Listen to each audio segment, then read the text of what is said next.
Okay, I'm gonna have to do a little experimenting with recording equipment. I seem to be having troubles with it being too quiet or picking up too much noise. But anyway, here's the video.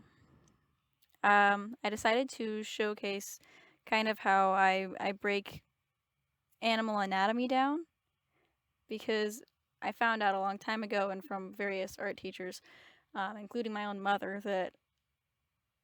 that sometimes when our brains look at something, it tells us that it knows what it's looking at. When really it has an idea, but it doesn't know exactly what, say a horse is.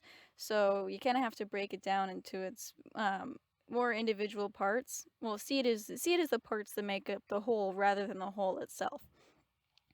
So I usually end up drawing like I have here, legs and heads independently from each other. And then later, after I feel like I'm doing pretty good, I might group them together and make an actual drawing, which I will do later in this video. But for now, I'm just kind of drawing the pieces, and I decided to do a special little section with the ears because I tend to be really bad with ears on horses because I never feel like they quite go right. I'm not sure what I would do wrong, but I felt like, it was appropriate to do a sketch of the ears. But anyway, so now that I kind of have some sketches down, I've tried a few things. Obviously, I've started working on my horse here. Now, I'm considering I probably will at some point. It'll probably show up around here. Throwing in a picture of what the very first horse I ever drew looked like because I can tell you it looked nothing like actual horses or what I draw today. And it definitely wasn't easy to get better at drawing horses. I would consider myself pretty good at it now. I could be better, at least when I'm trying to draw them without pictures, because I'm not very good at drawing anything really without a picture and making it look realistic, which is kind of my goal sometimes. And other times I just want to draw stuff and don't really care how realistic it looks. But either way, here's a lovely sketch. I'm trying to draw this horse jumping over something imaginary. I didn't want to try to draw the thing it was jumping over. I'm not very good with environments either, and I need to get better at drawing environments. But anyway, so obviously, as you can see, I'm now putting the pieces of the horses together, and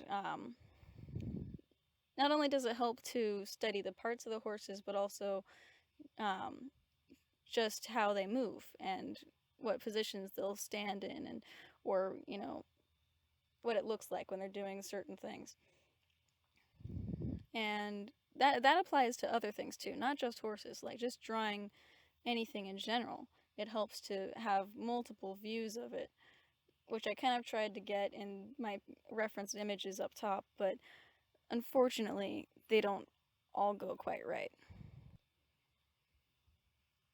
But anyway, so I have this lovely bucking horse down here, which is something that I was trying to get better at because I like drawing horses doing some very lively actions, something you don't normally see them doing.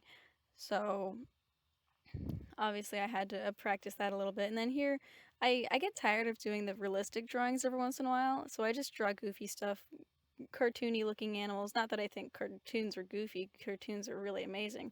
There's something about them that I appreciate that you can't do with live action or any other media, I guess. But anyway, so obviously I have sort of my own style built up. I'd like to improve my own cartoony style. It's not as nice as I'd like it to be, but it's at least good enough that I can look at it after I'm done and say, yeah, I did a good job. But anyway, obviously now I've started a full size horse. He's going to be somewhat cartoony as well.